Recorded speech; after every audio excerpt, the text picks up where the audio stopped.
குறிப்பா ஒரு பேட்டியில சொல்லியிருந்தீங்க. சிபிஐ விசாரணை வந்து டெல்லி சிபிஐ விசாரணை வேண்டாம்னு சொல்லி. என்ன காரணம்? டெல்லியில பின்புலத்திலிருந்து இயக்குறதா சொல்லியிருக்கீங்க. என்ன சார் அது? அதாவது நான் சிபிஐ விசாரணை வேண்டாம்னு தான் சொன்னேன் தவிர, டெல்லி சிபிஐக்கும் தமிழ்நாடு சிபிஐக்கும் வித்தியாசம் கிடையாது.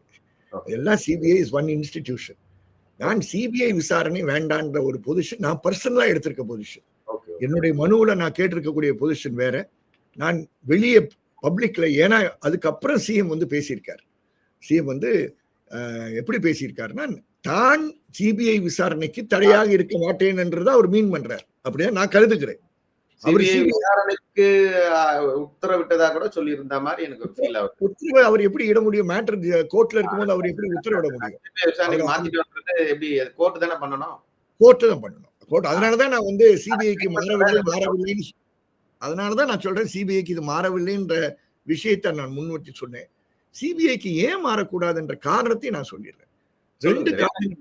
ஒண்ணு, இந்த வழக்கு வந்து வழக்கினுடைய தன்மையை பார்க்கும்போது ருட்டீனா லா அண்ட் ஆர்டர் விஷயங்கள்ல ஈடுபட்டிருக்கக்கூடிய அனுபவம் உள்ள, ஃபீல்டு அனுபவம் உள்ள நபர்கள் தான் இதை விசாரிக்கக்கூடியவர்களாக இருக்க முடியும்.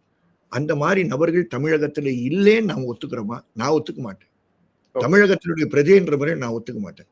காவல்துறையில் பலர் தவறு செய்யக்கூடியவர்கள் இருக்கிறார்கள்.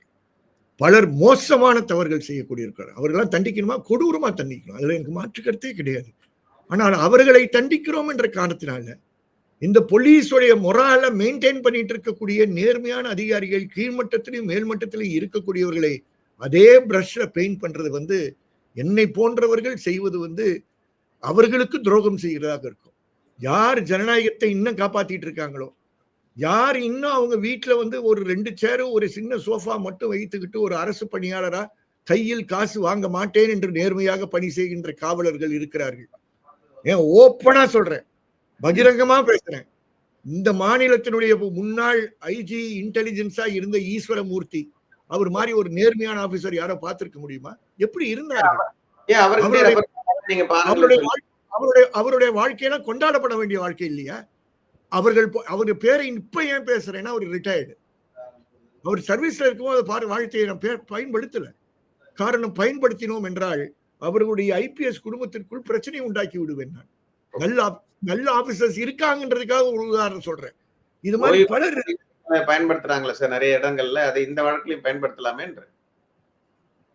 அது வந்து நீதிமன்றத்துடைய கையில நிக்கிது. நீதிமன்றம் வந்து சிபிஐ ஒப்படைக்கலாம், சிபிசிஐடி ஒப்படைக்கலாம், அல்லது ஸ்பெஷல் இன்வெஸ்டிகேஷன் கான்ஸ்டிடியூட் பண்ணி ஒப்படைக்கலாம்.